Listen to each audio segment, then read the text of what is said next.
Thank you for turning to page 121. Today we're going to take a look at the Spinward Marches Adventure number 1, High and Dry. I got this guy a little while ago, and I recently ran it for an adventure. It was just my sons and I playing. My sons, Patrick and Adam, were in it. Adam had rolled up a character, and he said, hey, I want to play some Traveler. And so we went to Pat and said, hey, we're playing some Traveler. And he said, okay, and I just ran the three of them in an afternoon on this game.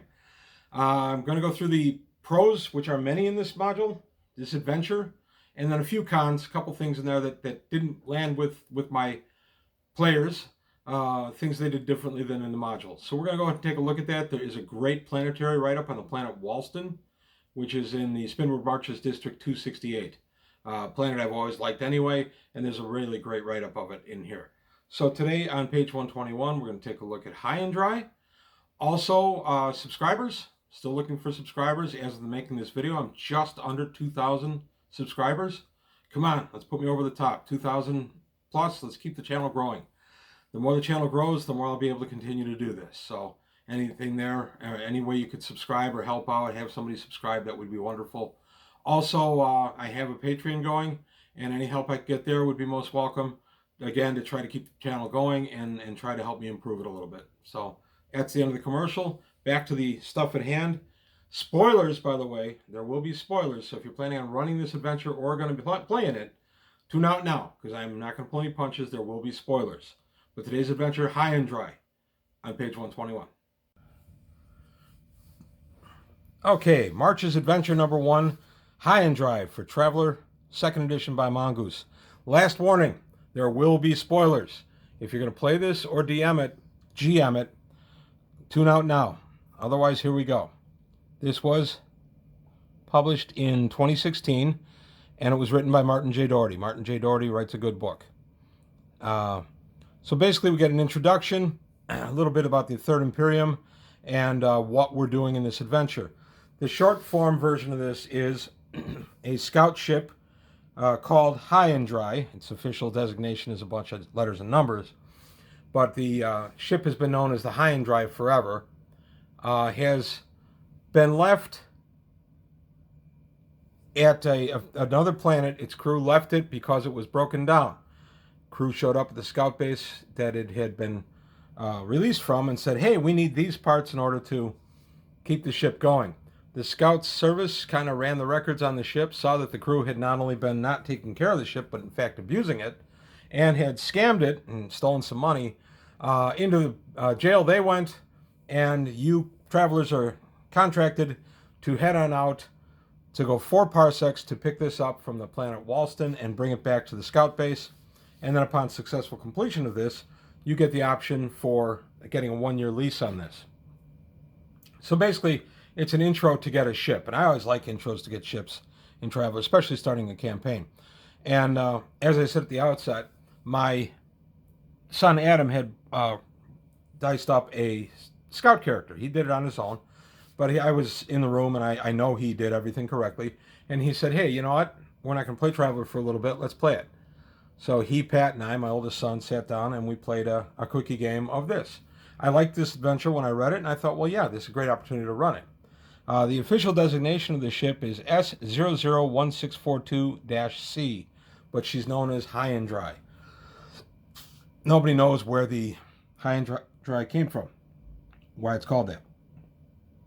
And now we go to the Bowman Arm, which of course is in the District 268 of the Spinward Marches. And we start out on the planet Flammarion. There's a major scout base there, and that's where you are contracted to go get this bad boy from Wolston, which is 4 parsecs away. So you get aboard a ship, and I kind of shortcut the trip there, which I felt was kind of a shame, because the trip there can be a good playing experience for the player characters. You are taking a far trader, and you're in there as middle passengers. And first you go to the planet 567-908, and you hang out there for a little bit, and then you make your next jump to Wolston. So here's a nice look at the Bowman Arm. You're starting out at Flammarion there, and you're going to 567-908, and then you're going on to Wolston. Wolston's a neat little world. Wolston is 90% Vargir inhabitants with roughly 10%. The remaining 10% is human. Unfortunately, there's a lot of bigotry on Walston toward the Vargir. And because of this, the Vargir are basically second-class citizens. That's not something I spent a lot of time on. It's an interesting aspect of Walston. A little bit of background on Walston, I guess I should give you a little bit of background. Walston is an Imperial client planet. It is applied for membership but not been approved yet. It has a total population of only about 3,000 people. That would include the Vargir. And it is a dictatorship. So it seems like there's not a lot. It's got a thin atmosphere and it's very dry. So you're going, well, this is kind of a dumb planet. But the write-up on the planet is really kind of dynamic. This is where Martin Doherty really shines. He does a nice fleshing out of the planet. In this case, the world of Walston is very laid back, very relaxed. They don't understand why you're in a hurry ever. Anything that can be done just as well in 10 minutes. Why are you rushing? And as far as the bigotry goes toward the Vargir have a very high standard of living and are given important jobs and can rise so high in society. There is definitely a glass ceiling for them, but it's not a situation that they're looking to overthrow because they're comfortable. Take that as you want. I'm actually thinking of coming back to Walston or taking a chunks of this planet and putting it somewhere else. And some of the social aspects of this, and maybe doing a rise up kind of game. I haven't decided on that. I've got plenty of time to think about that. So there we get a look at the planet itself. Almost everybody lives on Walston, Maine, which is an island, and this island has a starport and an active volcano, both really important to you. So we get a nice look at the economic data, that they're all comfortable in a tech level 8 society. The military data is they really don't have any kind of police force. They just have security forces that the dictator maintains for his own protection and his family. And the dictator in this case, he's kind of a benign dictator. The people don't have a lot of rights, but he's not oppressive. He wants a good society that will continue to function, and he genuinely cares for the people that are under him. So it's kind of an interesting dynamic there. We're going to look at the flora and fauna of Walston, which is Alderson's coastal hunter, which is something that can be an annoyance to humans but not deadly, and the deepwater brickar, and that can be deadly to humans because it's pretty big. And then life on Walston is being very laid back. So, okay, we're getting this nice look at Walston, and they only tech level 8. They only have railways between the various settlements, all of this one little main island. And so you get there, and there's a bureaucracy that you have to deal with. And this bureaucracy, again, what can be done right now can be done better in 10 minutes is a common saying. So they just, they'll be very difficult to deal with. And you're also finding out that the crew of the High and Dry were jerks. They left a lot of debt. They left a lot of problems with people. And some of that's rubbing off on you simply because it becomes known you're here to collect the ship. So kind of an interesting dynamic, too. You're paying for their sins. I like that. I did run that a bit. But basically, to cut to the chase, and again, spoilers, you find out that the High and Dry is not at Starport. The only starport on the planet. We go, well, where the heck is this thing? And you find out through several layers of bureaucracy. This, by the way, is an adventure best played over probably 3 or 4 sessions. As I said, I shortcut it and just did it as a one-nighter, but I may revisit with my larger group as a full 3 or 4 story arc. It's a good, there's a lot of body in this. But they find out, when they finally get through all the red tape, they find out that the ship was not left at the starbase, as the crew had said when they were arrested in Flammarion. The ship was not left there, it was left in the caldera of an active volcano. The crew had been contracted to do some survey work on the volcano to try to guesstimate when it was going to blow. And the ship failed while it was in the area, so they just put down in the caldera, couldn't get it started, put all their goodies on a air raft that was part of the ship's equipment, and flew off, leaving the ship where it was. They hooked a jump off planet, and that was it for them. They thought they'd just come back with the parts and get the ship repaired, but the Scout Service, of course, had other issues. So now your mission is to get to the caldera of the volcano and then go in and fix the ship and get it out of there. So here we get a nice Flammarion to Walston. This is the section, that part of the meat of the module that I did like. I didn't really do much because you're en route, and you're aboard the ship Autumn Gold. There's a lot of opportunity to flesh this out and make it good role playing. You've got a lot of time in jump space. You're at least 2 jumps away, plus maneuvering in end space. And then you get to the base on the first planet, which is 567-908. This is the first planet. This is it. It's boring. There's nothing to do there. You get back on the ship and leave as quick as you can. And then you go to Walston. And Walston's a nice little place, actually. Walston would not be a bad place to retire, unless, of course, you're a Vargir. And even at that, Vargir are not oppressed. They just are considered less than human. It's an interesting dichotomy.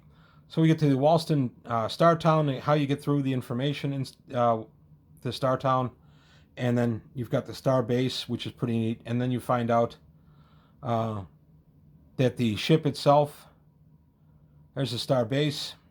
The ship is where? The ship is in the caldera of Mount Salbari.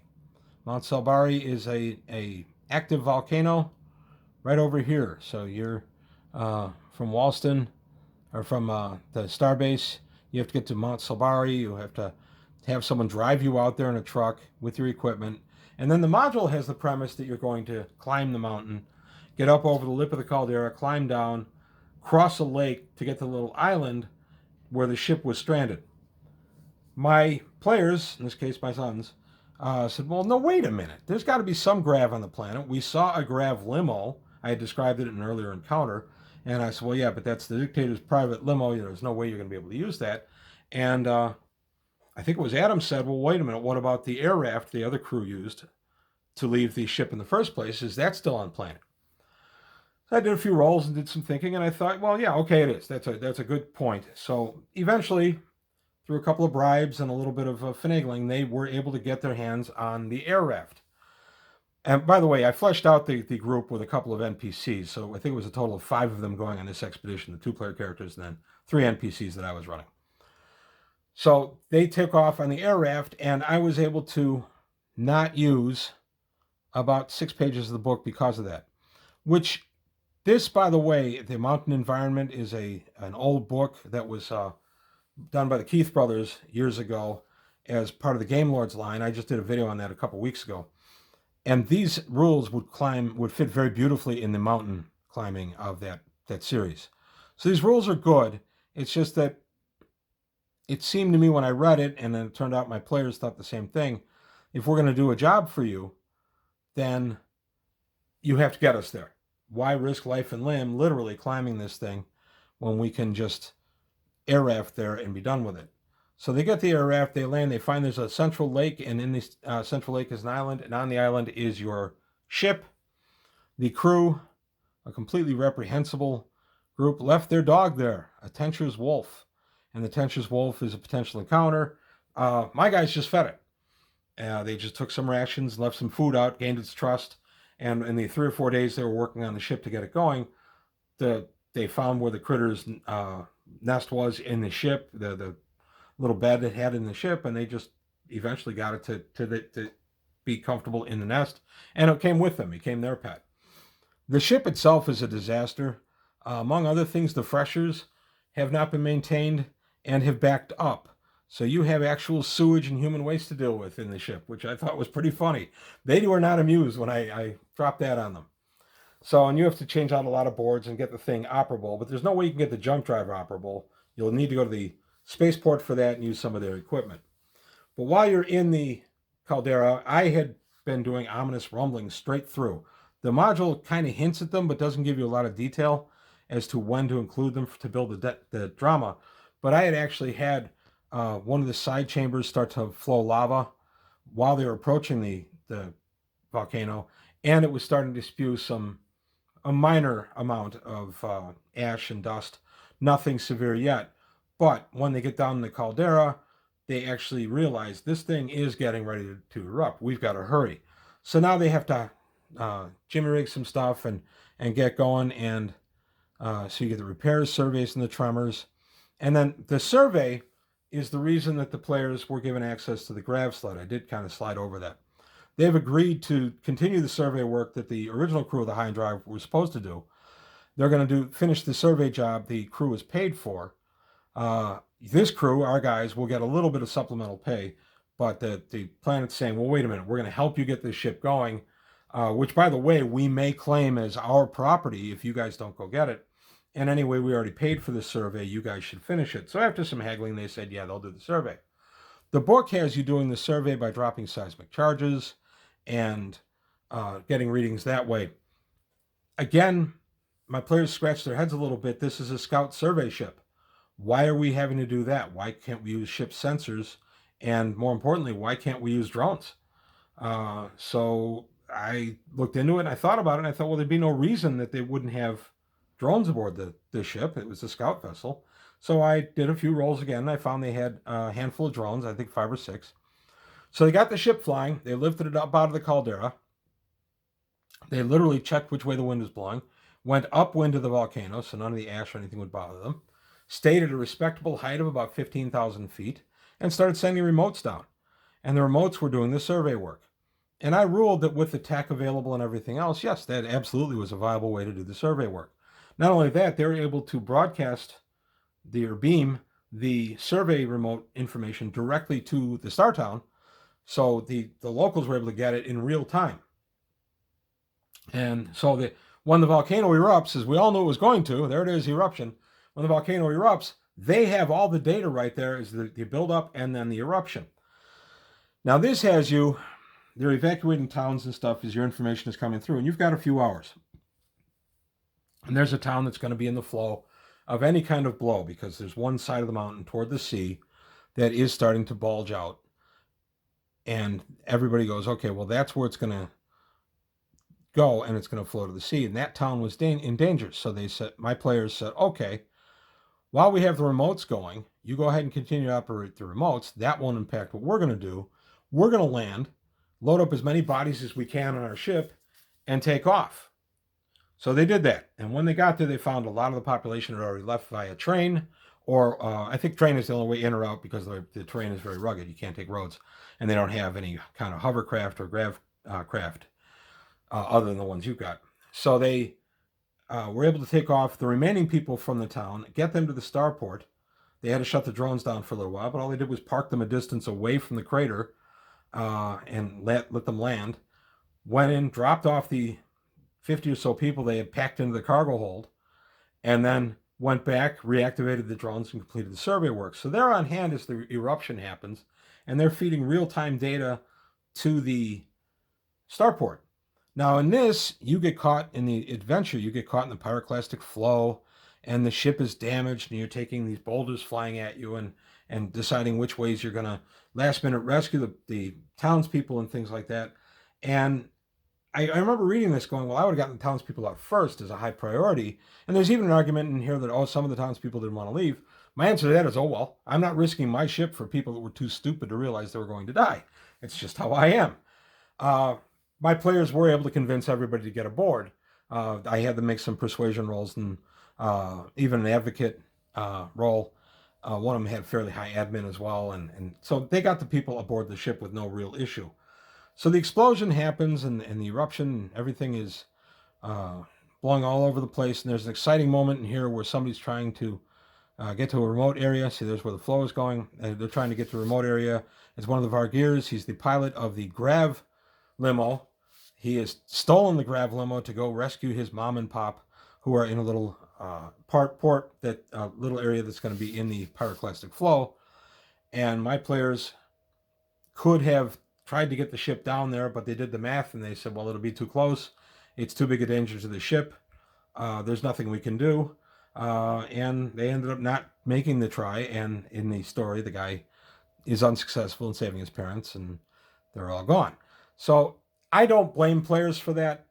To my mind, there is a point where you have to choose your ship and your ship's company over people who didn't make good decisions in the first place. And that's really what the module is asking you to do, is risk your ship for these people. And my players said, well, no. My son Adam was playing the ship's captain. He said, well, no, I'm not going to do that. I'm not going to risk my ship and my ship's company for people who were given the opportunity to leave and chose not to. So the rest of the module continues on with all the damage to the ship. And how you can save the ship by turning into the pyroclastic flow and riding with it and everything else, and all the damage you take from being buffeted about, and then the aftermath. And as the aftermath happens, you guys are hailed as heroes because you did save a sizable chunk of the population of that town that would not have gotten out otherwise, and you did provide significant, important data on the eruption itself. So yeah, everybody's really pleased with you guys and what you've done, and I did like that. So I played that up a little bit. So here we have some characters that can go back to Walston if they want, and get a hero's welcome and maybe some free drinks. Walston's not a rich place. They didn't lavish them with gifts or anything, but they gave them some free repair parts. They got to have dinner with the dictator, who ends up being a pretty affable gentleman. And then they depart Walston, and then they go back to Flammarion, get the ship repaired, and then from there. We left it as they departed Walston. I didn't carry the game past that. So as I say, it's a very good module. And here's a rpgsuite.com tech for the tabletop if you want to use that for your traveler. I don't know if that's still around or not. I like this adventure a great deal. I did feel that you were kind of pushed into doing some things that you might not want to do, like climb the mountain, when there were at least 2 other grav vehicles, not including the air raft that my players thought of, still on planet that you could use. So there was still a couple of issues in that. Why would you have to climb the mountain? And then the other problem was in diving the ship in to save some people that really didn't initially choose to be saved.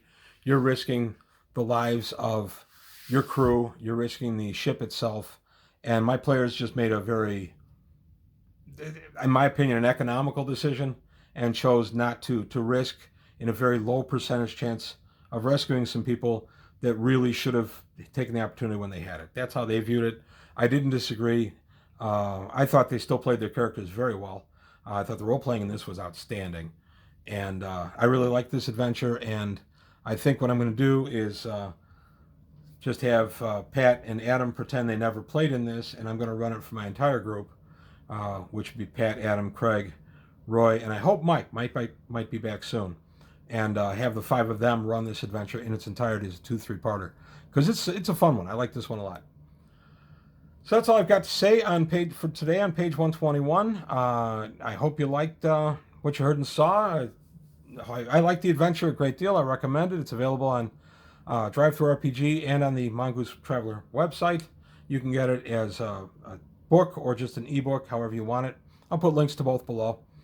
But that's all I've got to say today for page 121. Thank you for your time, and I'll see you next time.